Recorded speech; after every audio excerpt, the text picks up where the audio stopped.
Hey guys, I get this one a lot. You go to the field and you're facing a really slow pitcher, and you hear kids in the dugout, this guy throws too slow, or this girl throws too slow. I can't wait back. You'll hear coaches say, sit back and wait for it.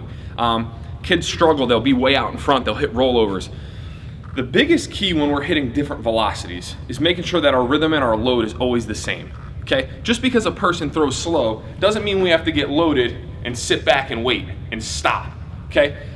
Two things that I like to use, I like to tell our hitters, focus on oppo gap timing.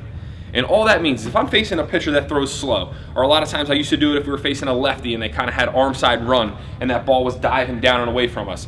All I did was I focused on driving the ball to the opposite gap. Nothing in my swing changed except when did I start my load. So if I'm facing somebody throwing really hard, I might start my load when that pitcher gets to this position. If I'm facing somebody that throws really slow, I might start my load when that pitcher gets to this position. Again, your rhythm, okay, and you'll see guys, they'll have leg kicks. Some players will just kind of go up and down. Some will kind of go up on their heel, or up on their toe, heel up and heel down. Your rhythm should never change. That's why you see major league hitters looking like they're in slow motion against guys throwing 98. Because they're always under control. It's not, oh man, this guy throws really fast, let me rush.